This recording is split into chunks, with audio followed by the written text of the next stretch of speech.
guy alone inside. He's got the breakaway with the touch to the right. Goal! Everything you wanted from this debut. It's Brandon By.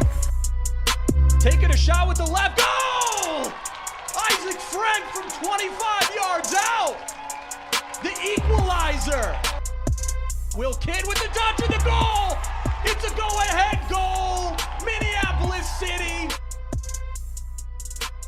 This is the People's Pitch Podcast, the official podcast of your Minneapolis City Soccer Club, brought to you by Summit Brewing Company. Greetings from the frozen north. This is the People's Pitch, the one, the only official podcast of Minneapolis City SC. I am your host, Nate. With me, as always, is Eden Prairie's hardiest Viking warrior, John Bisworm. John, have you been cooped up in your house all week like I have? How are you holding up? Well, first off, Nate, I want to be totally disconnected from anything Viking related. Oh, yes. But I'm good, pal. I just kind of opened up the fully stocked panic room, and I just been getting after it all week. just drunk on canned peaches and old schnapps. So many pickled vegetables. Well, and bottled water. Yeah, this is the kind of week that makes the NPSL season feel really, really far away, man. But we've got plenty of league and some team tidbits to talk about tonight to keep the city-loving pipes from freezing up. I guess those pipes would be our audience's ear pipes. I don't know what I was going for with that one. But this week we're talking cold here. Yeah, this all one, the pipes. all your pipes. This week we're talking about VSLT going on break. This news that Twin Stars is now Maplebrook, or is Maplebrook now Twin Stars? Finkel is Einhorn and Einhorn is Finkel. Who knows? And we are signing players. The club is signing some players. We will talk about the first few fish to jump back in the city boat. And maybe, John, I'm going to get you to talk a little bit more about the invite-only trials that just ended. The secret invite-only trials. Maybe. But while we are just getting started thinking about soccer and just signing some players, our cousins across town played their first preseason game this week. John, did you see the result that Minnesota United went down to Tucson and beat FC Tucson something like 9-2 in an open friendly? Or I guess it wasn't open, but it was open enough. Right. Well, and they had some trialists there, but I mean, if you look at the score line and you're familiar with any of the matches that we had when we played against them, we've never given up 9 goals. That's to weird. The MLS side. Yeah. And, I think our worst defeat was 6-1. And that was our U23s. And those were like real players that you were playing against. This time it was like 2 trialists scored hat tricks. Mm-hmm. I don't know. It's kind of crazy. Like, did they pick FC Tucson because they were any good, or is that? Well, what are you gonna learn from these trialists in this kind of a dick stomping? Right. I mean, that's one of the things. And you have to think about it too in the landscape of like lower division soccer. Like a lot of those, I mean, Tucson's pretty high up on the pecking order in our closed system. Yeah. But I mean, still, like they probably aren't really prepared. If you look at some of the other USL teams, like they're just kind of signing their players right now, and you'd have to think that it maybe would have been worth a call to us to play them at home. Yeah. Maybe up in Blaine. Indoors where we could have played them. I know they were there for camp, but in warm weather. But with the guys we could put on the field, you'd think that it maybe would have been a little bit bigger of a test. But, yeah. So if you're listening, Manny, give your guys a real challenge and play Minneapolis City in more friendlies. Well, you want to hear something funny? So I was in, as you know, I was in Switzerland last week for my day job. I'm coming back through customs, and I turn around and look behind me, and who's like 5 people behind me? Manny Lagos. No way. Yeah. So didn't get a chance to rap with him. I'm sure he might pretend he didn't know who I was, but I wonder what he was doing out there in Switzerland. I don't think he was in Switzerland. He might have been coming back from, say, France. Oh yeah. There's a watch going on for a specific French defender. So. Oh yeah. Yeah, so you never know. He might have been out there doing his job, but yeah, he was behind me in customs. Huh. Well, John, let's get local. VSLT tweeted out last week that they unfortunately will not be participating in the upcoming NPSL season. They said in their tweet, VSLT FC remains an active club, but due to some challenges, we will take a 1-year hiatus from NPSL soccer. We will remain in the league with our friends in the NPSL North Conference, and we will return stronger in 2020. Thank you for your support. Let's start the show really with this news, John, because it raises a few questions, and it's a move with I think, some important ramifications for Minneapolis City. First of all, you can just take a 1-year hiatus from the league. That's news. Yeah, that's correct, Nate. The NPSL has a built-in option for teams that, for a qualified reason, I'll put it qualified in quotation marks. Like, I guess it's kind of a case-by-case basis, but if they deem that your reason is good enough, they allow you to take a break from the league without having to completely fold and pay the penalty. And I actually find that as a really great option because in lower level soccer in the U.S., it's very hard to run a team.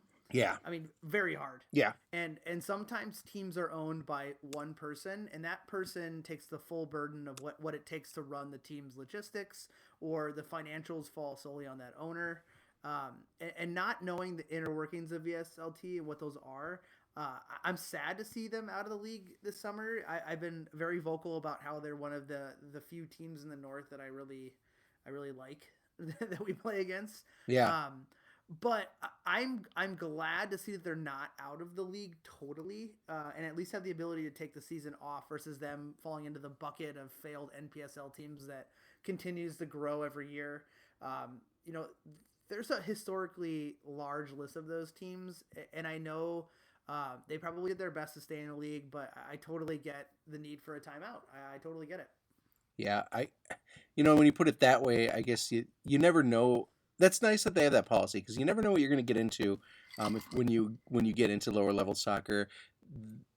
It is quite chaotic, and it's nice that they give owners the opportunity to kind of take a year off to get their shit together, as it were. But people might be asking, how does a team that was like a playoff contender for most of the 2018 season effectively like fold up just a few months later? Like, what could have gone wrong?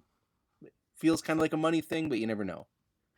Right. I mean, it could be financially charged, Nate, but I don't know if that's the case here. Yeah.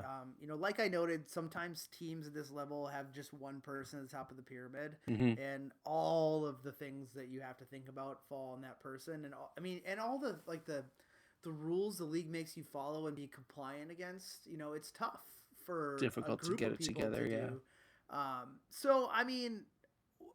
In this case, it's just Juan Fizz, and he's a great guy, and I know he's got a lot going on in the soccer world with his men's league club, and they have a couple different teams in there, and and like most of us, likely a lot going on outside of it too. You never know what the reasoning is, and I kind of don't care to know because it's not my business, but Yep. I feel for him having to make this call. And I don't want to create a rumor mill around why they decided to take a break. I just don't feel good about that. Yep. But I also feel for the players. You have to now quickly look for another team. The teams may have already begun or have finished their plans for their rosters by now. And you could see some real quality trickle down, I guess, into the men's league as a result instead of elsewhere. But we'll talk about that in a bit. Yeah, I mean, imagine, it feels like with Juan running the show over there, it would feel like if it was just you running Minneapolis City and all of first year. and all of this and all of the Stegman's clubs at the same time, right? Like, yeah, VSLT has 2 or 3 levels of teams that are playing in the amateur leagues plus their NPSL team. It's they play in like Hispanic tournaments throughout the year too, yeah. So there's a lot going on there, so it makes sense that he needs to kind of regroup, as it were. But so there's a second reason that I think that this is, and you kind of touched on it, that this is a significant development for City. So first, well, actually there's 2 reasons. So first, there's 2 fewer games on the schedule for us against a team it seems like we've got their number. So that's kind of a bummer. And that means that 6 very attainable points are just like vaporized off the table. Mhm. Is that going to change the mentality of how City approaches games? Every match to us is a must-win, considering our division. And we know that we have always had a target on our backs every time we step on the pitch. Yeah. So yes, in the past we've taken points away from them, or we've just completely won the Green Line Derby in general. So it does sting a bit if we were to continue that trend. But with that said, we're not really putting an emphasis on the season because we don't have another potential 6 points for the taking. We're just going to continue to do our business. Yeah. And we're going to have to look to create an experience for our fans for an additional game at home outside of VSLT. Yeah, I mean, that's a good point. I mean, but you know what I'm saying? Like, this is a team that Yeah. could have swiped a couple points here and there from the likes of Med City and Duluth. Yeah, absolutely. And they did. And they did. And so it's nice to be able to say, you guys, our 2 biggest competitors in the league don't get their points from VSLT, but we do. That's a nice bonus. That sucks that it's gone, because I don't see any other league or any other team really playing spoiler in the way that VSLT did this last year. I mean, we've always talked about how Med City should be there. Mm-hmm. So hopefully they've been listening. So I guess the second thing that you mentioned earlier is that there is a core of players on the VSLT team that really can ball, and they might want to stay in the NPSL this summer. Do you expect that the likes of Duluth or Med City start to make kind of a mad rush for some of these guys now that they might be unaffiliated? Well, there's no doubt that this team has had plenty of quality in the past 2 seasons. But I find it less likely for them to be running from St. Paul on fire to Duluth and Rochester to find places to play. Mm-hmm. I mean, you have to uproot your life, and with that might come your family, or you have to commute far away to those places. And that seems like a lot to do when there are other options that are closer in, say, the UPSL. Yeah. But yes, there are some players that could move on to the NPSL or other NPSL teams, but most of their guys, I think, will likely stay put in the cities, whether it's with the men's league, as I mentioned, or a few of them have actually reached out to us. And no, I'm not going to get into those names, Nate. That's for another show. But the last thing I will say on this note is that, we're planning our preseason right now, and as well our U23 regular season. So listeners best believe that we'll be reaching out to VSLT to get them on our books one way or another. And just because they're maybe taking a nap this year doesn't mean they're dead. So we'll try to fit them in to what we're doing, like nothing happened, but the games just won't count like they used to. I hope so. I mean, Juan and the VSLT organization, all great people. I think Juan especially is always a super nice guy, always greeting you. Cooking hot dogs on the you grill. and me, exactly, when we come into the games over there at Central. He's got a nice group of people that help him with the tickets and that help run those concessions. And I think him and his team represent a really important part of the Twin Cities soccer development scene that doesn't often get attention, and that is the strictly Hispanic side. So really, I do wish them the best. I hope VSLT is able to participate in the NPSL next year. It's really it's a key aspect to, I think, what makes Minneapolis St. Paul soccer so great, and that you have these you have the ability for people from to kind of group up as they in their culture as they more see fit, and really be able to participate on something bigger than they would have otherwise had the opportunity to with just men's league stuff. I totally agree. But there was another bit of weird news that popped up recently, Nate. And that was the merger of the Twin Stars Academy and Maplebrook Soccer Club. It's really fucking weird. Yeah. So this was far after there was a very public news that 2018 MASL Division I champions FC Minnesota, formerly Trendy Lions, were merging with Twin Stars NPSL. So, of course, there might be some technical difficulties in here for us to talk about on our show, Nate, regarding this topic. I see what you did there.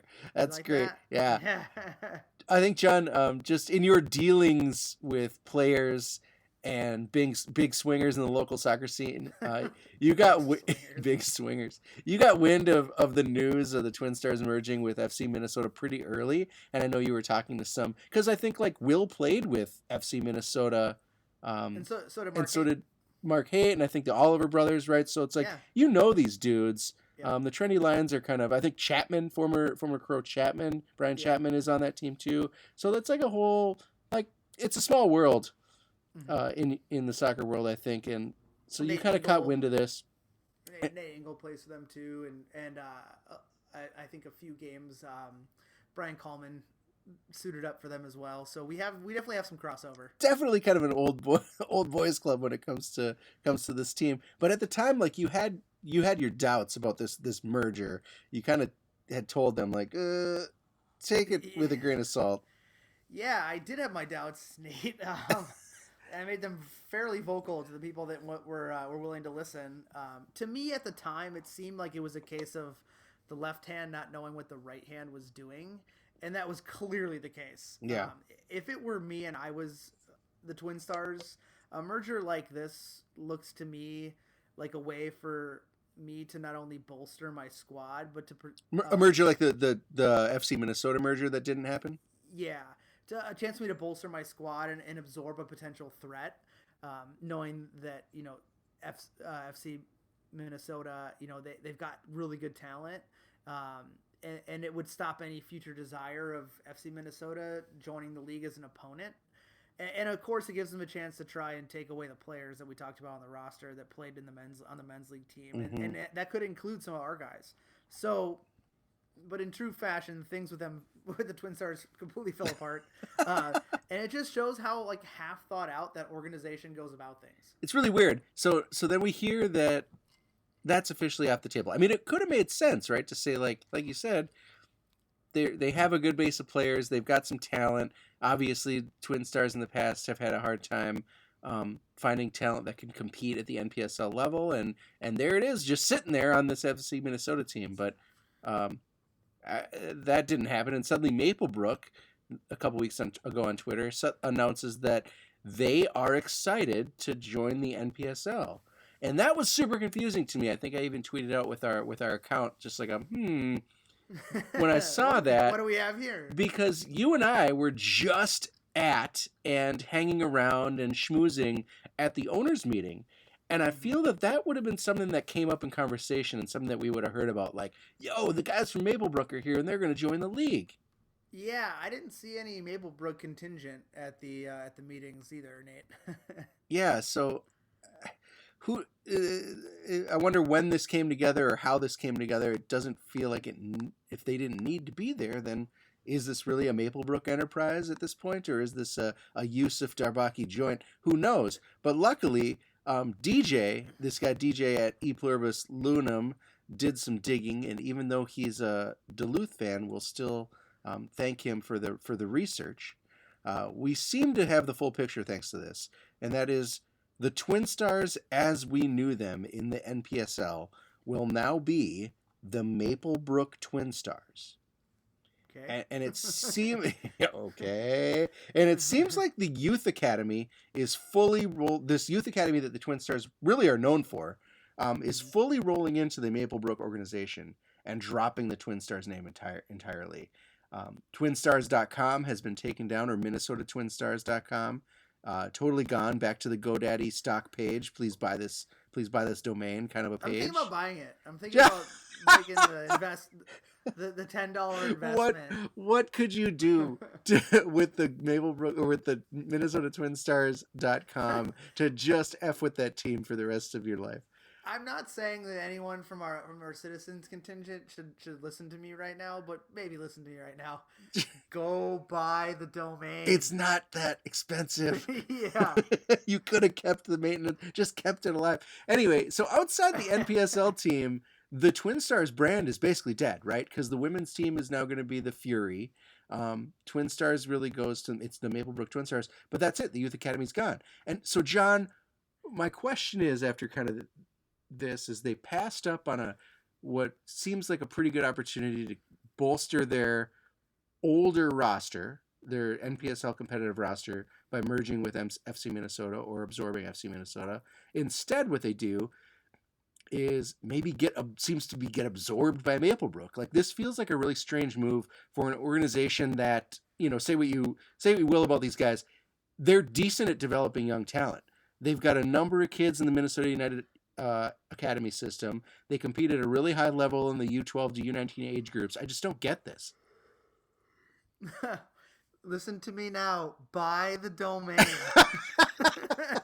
Maybe the Twin Stars parents that were tweeting at us should maybe just everyone throw in a couple bucks. No.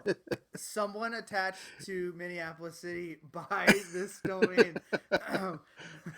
Diet Sassafras, buy the domain. Yeah. Hashtag Nate, Mitch, buy the domain. Right, exactly. Like, just everyone throw in $1. We can make it work. Well, Nate, as you know, our league is weird and things happen, and especially with that organization, weird things happen. Yeah.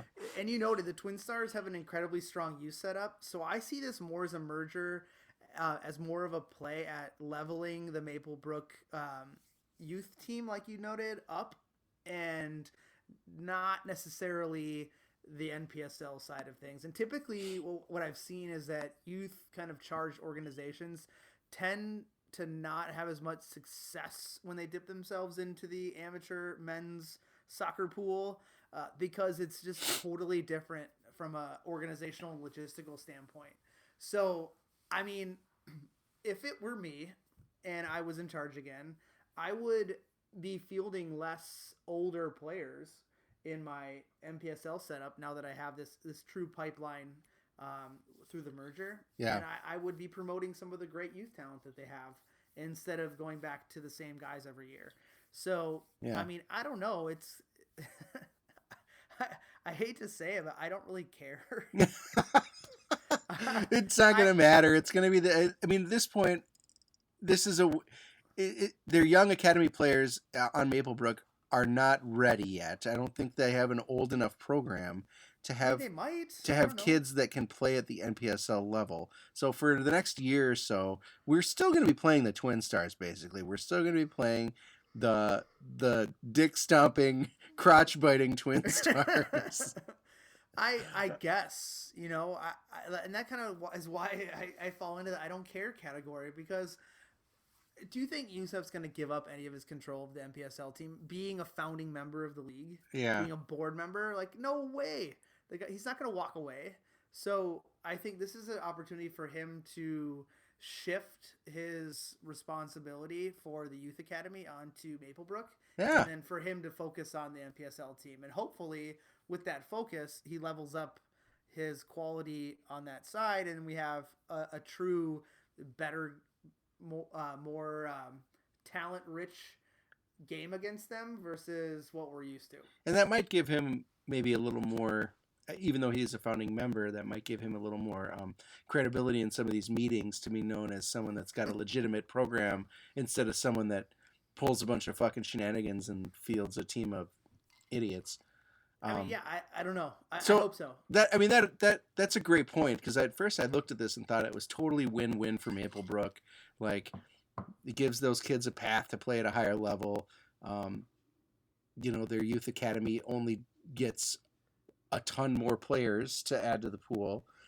But yeah, that's a good point, that maybe now it means that Yusuf can focus on his NPSL level team. But whatever, we'll see what happens, right? It shouldn't affect us or the NPSL in the present. It shouldn't, but like you noted, it's kind of a win-win for Maplebrook. It gives their academy players that pathway to a higher level, but it really should have no effect on the NPSL. I see nothing but a name change here at the highest level. Yeah. I just hope that it works out for Maplebrook and they're not kind of left in the dust, but because of the merger. Any sort of merger is either a success or a complete failure, and there's really no in between. So let's hope that it leads to the successful side, because that only helps our division. But if it goes the opposite way, we're just going to keep doing our thing and just watching from afar. And buy the domain name.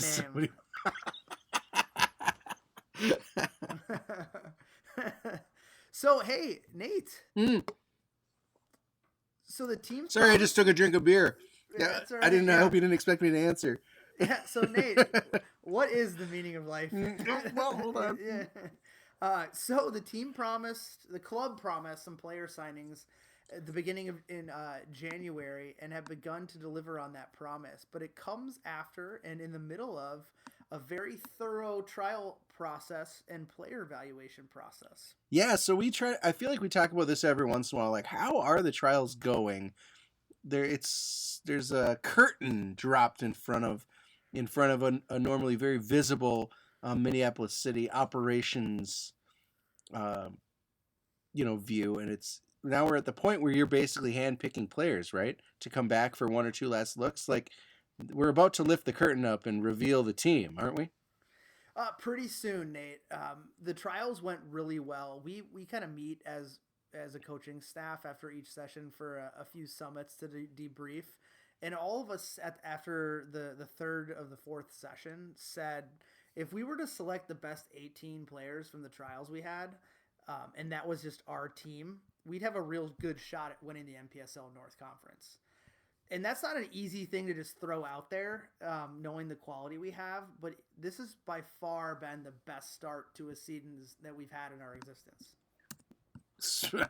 I mean, that's a bold statement, John, to say It like, is, we could have been good, and now we're going to be great. Well, it's not to dispel the quality we have and the returners that we have. But it's just more so to get out there for the folks that are interested in this process at the quality of people that we look for. Yeah. And just because, we have AO and Trey and Matt Elder and Ben Wexler and Martin and Whitney Brown doesn't mean that we're still looking at the highest caliber of player that fits within our parameters being from Minnesota.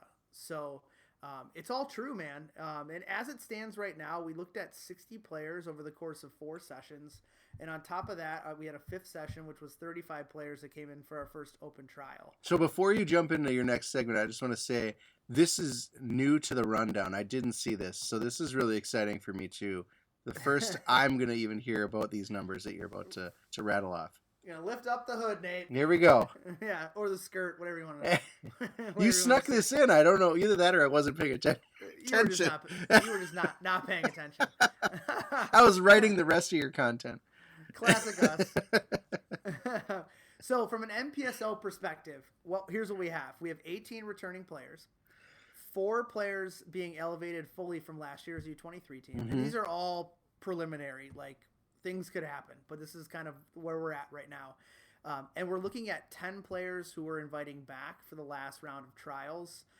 And then we will have one more spring open trial for which we'd like to potentially sign 6 more players. Oh, you missed a line. Which one? Oh, and we've signed 4 new players that are brand new and didn't come to us through trials. Brand new to the system, not elevated from U23. Yep, or from the trial. Yeah. Wow. So, and there's a potential for one more of them that's kind of chasing down logistics and kind of crossing T's and dotting I's to make a move. So you're looking at about 32 players on the NPSL roster. Around there. That'll all depend on what the front office says to us, but yes, that's what we'd like to from a coaching staff perspective. Cool. So some familiar faces are going to continue to be announced, but we're also going to have some new people and some promotions, if you will. Yep, and some more. So what that means from a U23 perspective is we have 17 returning players from our U23 team last year, and then 15 players that we are likely going to be offering player agreements to that came to us from our invite trials.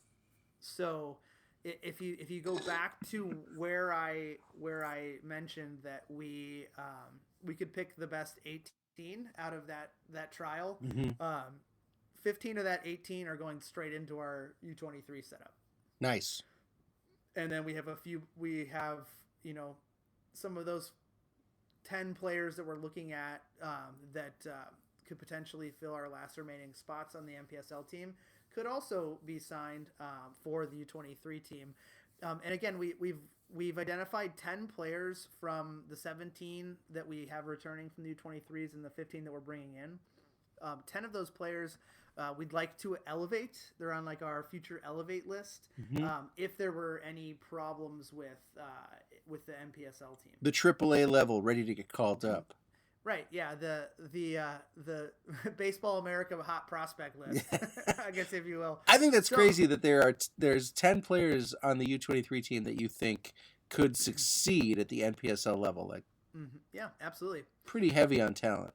So to the untrained eye, this looks like a ton of guys for two teams. Yeah, that's about, well, we said something like 32 plus 20, 30, another 32. That's a lot of dudes. Yeah. So 64. I'll break it down here. We know that for a number of reasons, not everyone will be available for the season. So, number one, life gets in the way and people can't make games. People get hurt. The college boys come in late, or they into camp, or they go back to school early. We have players that are studying abroad this semester, and they're coming in to camp after the season starts. Guys are, we found out that traveling away is hard. We knew that in our division, but that killed us last year with 2 times when we had draws against away at Eris and at Sioux Falls. Yep. And we need to create fierce position battles to make sure that we're getting the best product out there on the field. So we need to have these numbers. We need to have, 1 or 2 backups in certain positions so that we can make sure that the top guy is being pushed or being elevated over. So it's all a must. We definitely need to have this level of competition within our own squad. So again, it looks like big numbers. They may not shake out to be as many of those players as I mentioned, but we're looking at around the 28 to 30, 32 tops for each of our teams. So 2 things on this, John. First is I think the last point you made is key, right? This culture of this balance that you've created, a culture of fierce position battles where guys are always looking over their shoulder. It's like how you described the trial process in Germany to me, right? Is that you go in there and you're on trial. I think Trey has kind of told us the same thing. You go in there and you're on trial and nobody likes you. Yeah, because you're there to take their job. Nobody's going to smile. Nobody's going to give you the time of the day. You are suddenly in a foreign country, trying to steal jobs from Germans. Every moment is a job interview. Right. And so that's an interesting aspect of that culture that you're bringing into the team. And it's balanced. This is the coolest part for me, is that it's balanced by this, the hashtag, the brotherhood, right? You've got the 2 guys that we're about to talk about here on the first 2 signings are probably the foundation of this culture. But all the players are there for each other, but they're still competing against each other. They want each other to be the best, to create those kind of rivalries and those battles, but they do it in the most supportive way, which is a really hard, I feel like would be a really hard culture to cultivate. Well, also we have to look at, from a club perspective, what we will be, 2 to 5 years down the road. Yeah. We're not going to be able to lean on the same core of players that we have in our first 4 seasons. Got to get that pipeline going. So we have to get the pipeline going, right? Yeah, exactly. And it's not to speak ill of the guys that have gotten us here.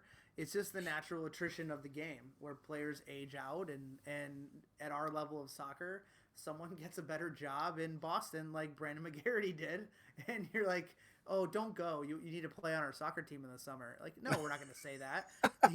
Yeah. So we have to think about those things beyond just what players are we going to get for this year. We're building players, but most importantly, John, we're building citizens. Yes, exactly. I like what you did there.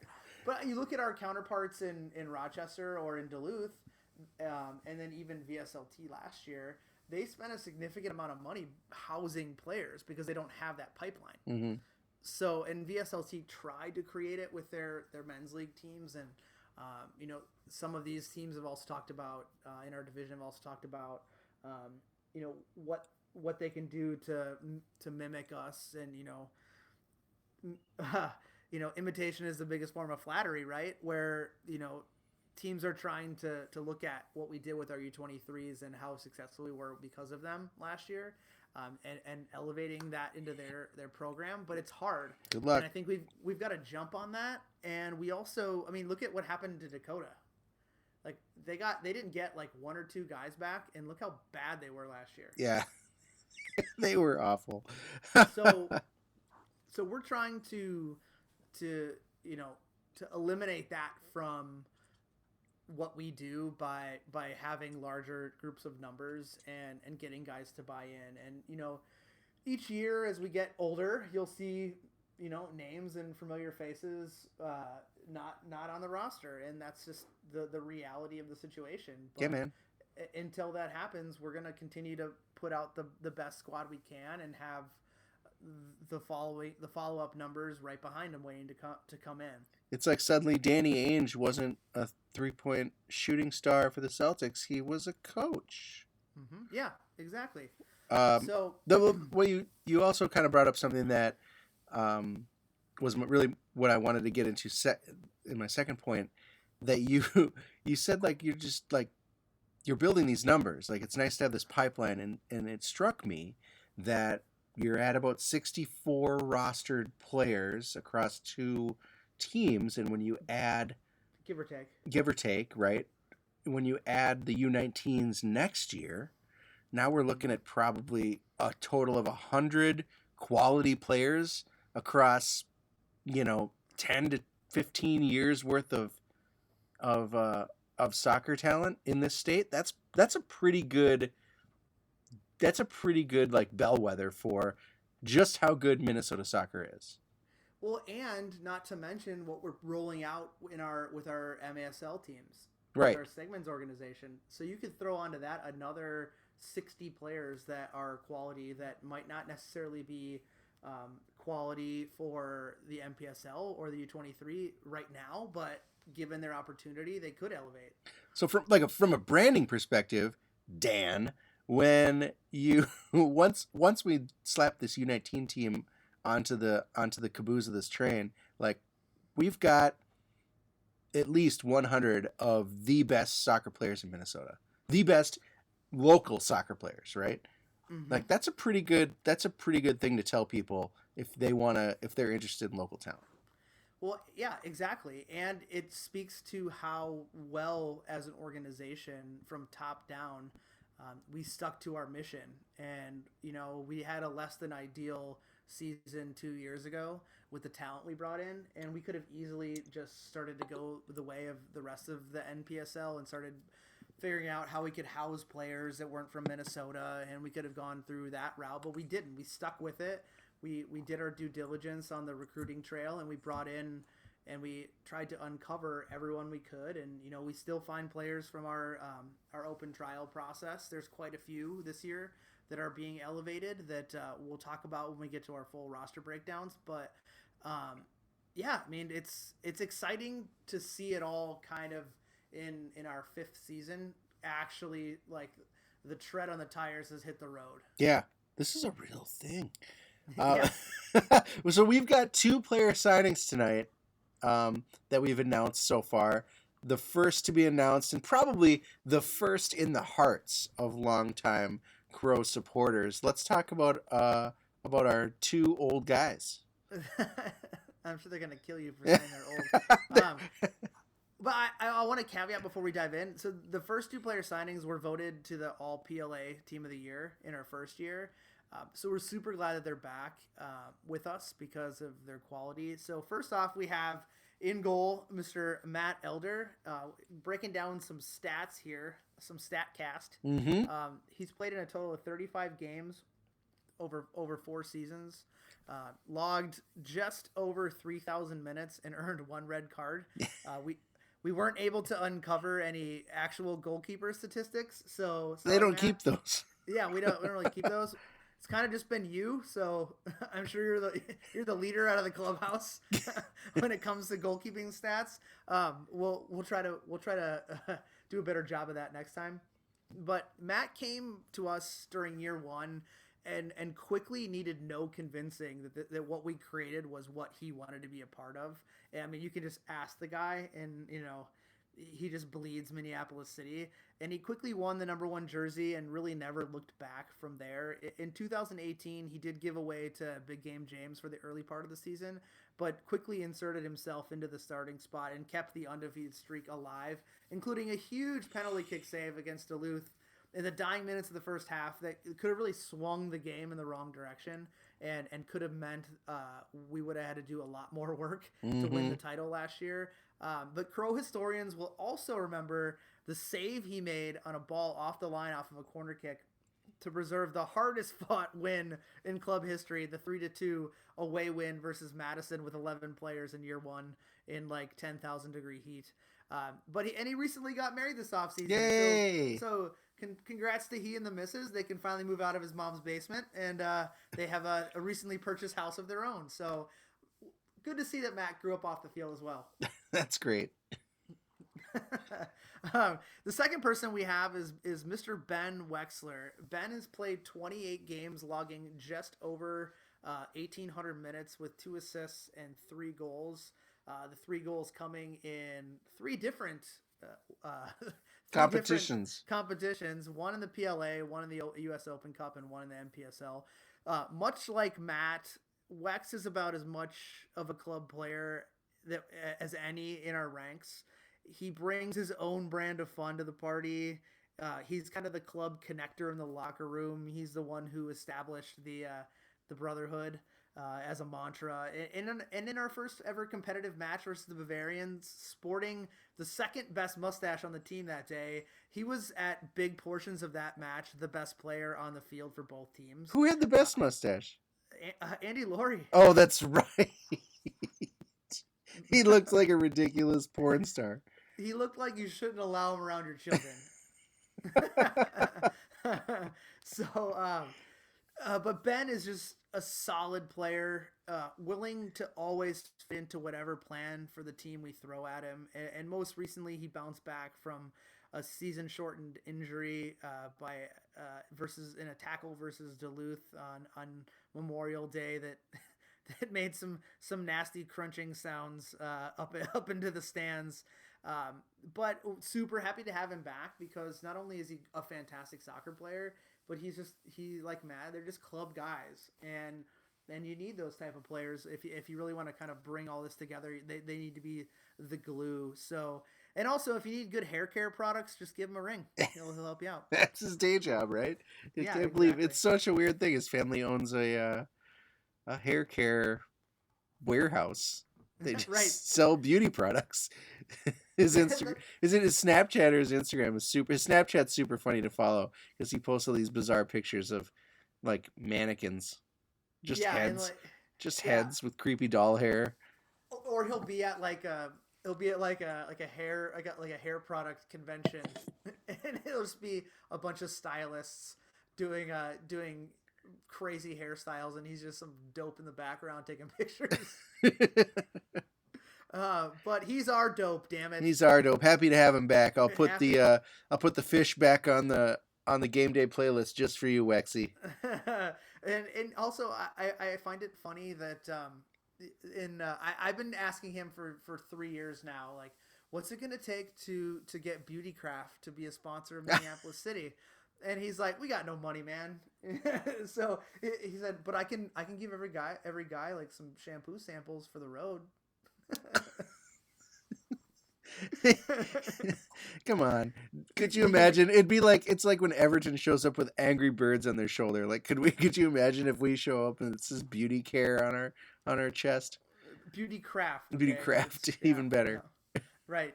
The DIY of soccer meets the DIY of beauty products. That's right. That is all for this episode, folks. Thank you, as always, to our sponsor, Summit Brewing. Summit's Ratskeller Reserve box came to stores last month, featuring revived reserved beers originally brewed for a very limited time offer. If you like your drinking experience to surprise you, pick up one of those boxes today. Summit, a more meaningful brew since 1986. If you love giving back to the community, and that means a lot to you, maybe it's time to give back to the club that loves to give back. Minneapolis City is a 501c3 and provides a safe and reliable and a fun environment for young people to play the beautiful game. Look for us this summer playing with kids in parks and community centers around the city, and consider a tax-deductible donation to a truly city-focused organization. Send us mail. It's super easy. You can hit us up at The People's Pitch or through email at mcscpodcast@gmail.com. All questions, comments, and concerns are welcome. And finally, as always, you can hit up the club at MPLS City SC. Again, that's all for this week, folks. Once again, we leave you with our house MC, Miles Stockham-Willis, a.k.a. Milays, who is participating in the Winter Jam featuring a live performance by the one, the only Yin Yang Twins. No way. Yeah, absolutely. The Yin Yang Twins? Yeah, the Yin Yang Twins. To the window, to the walls. Those dudes? Those dudes, yep. They're dusting them off for the Winter Jam. They're getting low. They're also performing is Rico Novation and Afflicted, as well as our band Malaise, and a special celebrity guest host and autographed shoes by Lindsay Whalen, whatever that means. She's autographed for shoes. Yeah, I guess. I don't know, whatever kind of shoes. But the location of this wonderful event is the Wild Boar Pub and Grill, and that'll be on Friday, February 8th. Doors open at 8 p.m. Entry is $20 or $30 for VIP tickets. So again, February 8th, the Winter Jam featuring Malaise and the Yin Yang Twins at the Wild Boar Bar and Grill. Is that the one in Hopkins? It could be. But anyways.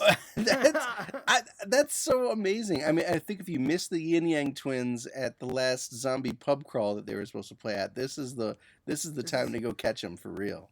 This may be the last time you get to see the Yin Yang Twins. So, anyways, we digress into more important things. The season starts on Thursday with preseason training on the books, folks. Get hyped, and you got hoofed.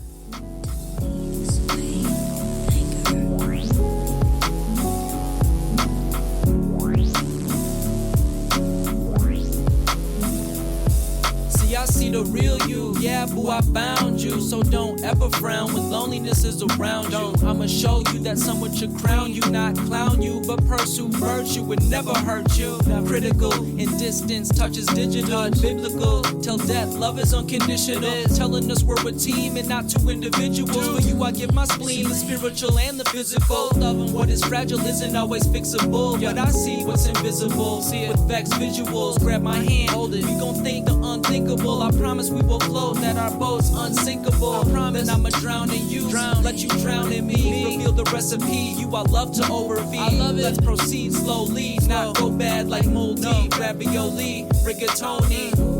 Girl, I'm free falling for you. Still, temptation follows free. Just tell me when you fall for me, please. Just tell me when you fall free. Girl, I'm free falling for you. Still, temptation follows free. Just tell me when you fall for me, please. Just tell me when you fall. Temptation's about to give in, but I'm staying true. If I sin, may I be forgiven for a few. What we got to lose? Nothing. You just gotta listen. Such a good girl. Great. Just made a bad decision. One and done. She looking fine. Nothing missing. But got my hands tied like I'm the villain. Evil only swallows pride, but I'm sometimes kidding. Finger liquor kitty. After be the kittens. Cute shit. Kiss me softer than a baby's grip. New sense of high when she bites her lower lip. If she quit, make my heart skip, then snip. When we're together like ice cream mixed with some mint. Pepper, shawty had to rescue my respiratory. Just wants a man who's a man, that is mandatory. Only without her off the pad, like I never met with Dory. Help her write her story, take the qualms on her quarry. Girl, I'm free falling for you. Still, temptation follows free. Just tell me when you fall for me, please. Just tell me when you fall free. Girl, I'm free falling for you. Still, temptation follows free. Just tell me when you fall for me, please. Just tell me when you fall free. Selfie timeless as the rollie. me. Always be my plus one. Shawty is my bogey. In it for the long haul, not for the trophy. Every day, feeling greater than Tony.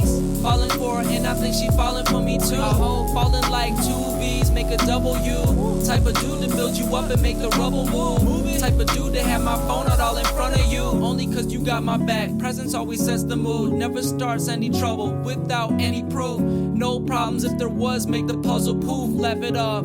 Goofballs, you should see the spoof. Girl, I'm free falling for you. Still, temptation follows free.